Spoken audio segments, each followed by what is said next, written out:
Hi, this is Jeff Lesher with What's the Point? And the point this week is unity, because we as a nation today, January 20th, 2021, are once again moving through the process of a change in leadership, a peaceful, albeit with some unfortunate lead up, a peaceful transition of power, even when the outgoing president chooses not to participate, even when the outgoing president refuses to refer to the incoming president by his name. We still are engaged in an important exercise for our country, but which also is a lesson analogous to leadership. The incoming president, whose name, by the way, is Joe Biden, said yesterday that in order to heal, we first have to remember.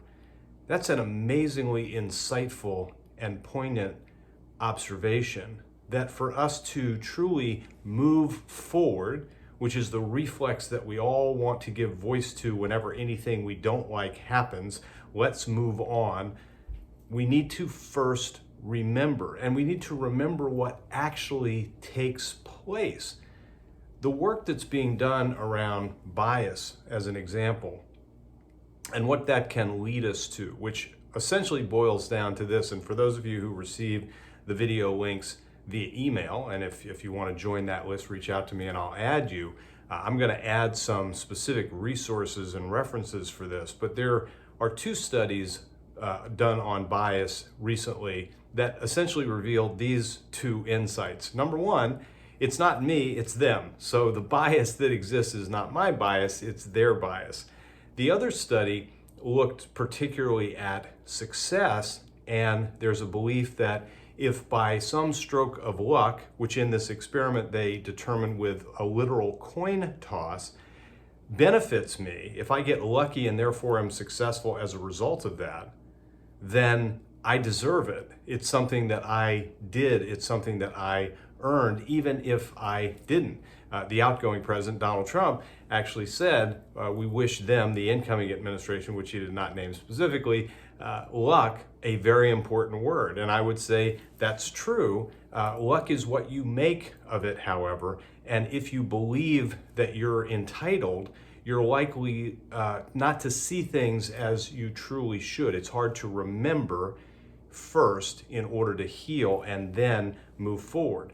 So those lessons should be taken into account. Don't be fooled by the filter that we all have in looking at our world. Work actively to get outside of that, which includes associating with, interacting with, constructively, by the way, people who have different experiences and likely hold different opinions than you. What we need to rally around, and this is the opportunity, is what we share, what we want to accomplish.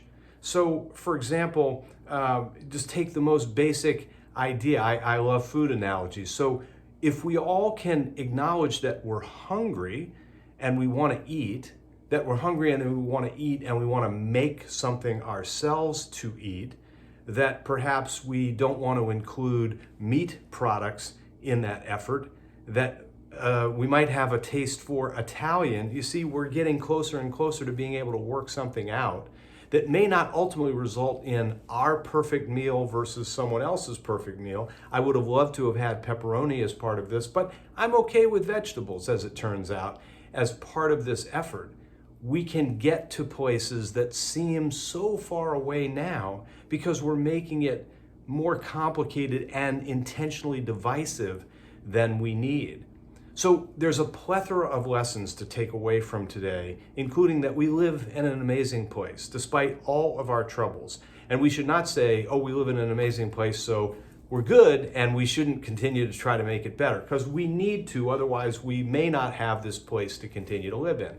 And there are lessons that abound, which include, we all have bias, and we have to acknowledge that and work beyond it. When we suffer some sort of pain or setback, we have to acknowledge that and spend a little bit of time there in order to be able to move forward. You can't just snap your fingers and move forward. That actually results in something worse, not so far down the road. And we need to orient ourselves We can't all do this, but most of us can, organizationally and societally. Come together around things we can agree, like we want the pandemic to go away. So how do we do that? Does it require that we wear a mask for a little bit longer? Does it allow us to figure out how to logistically get shots in arms so that more of us can have immunity that doesn't require us to be sick first and hospitalized in too many cases?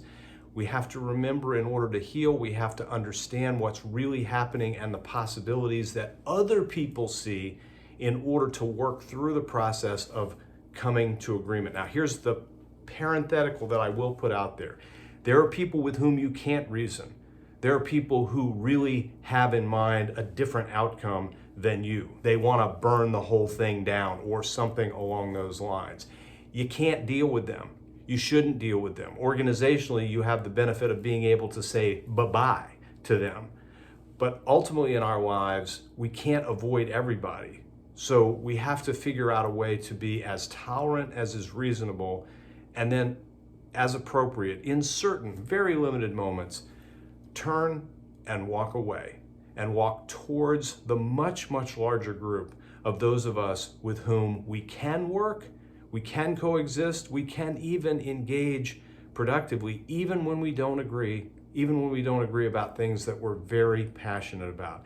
And that needs to be our point if we are, in fact, to move forward in the most productive way.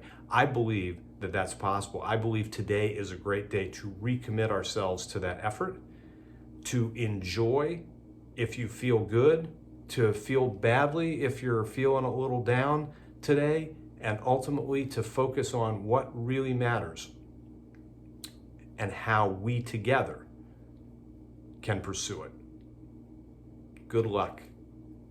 I need it, you need it. It is an important word. Make of it what we have the opportunity to make.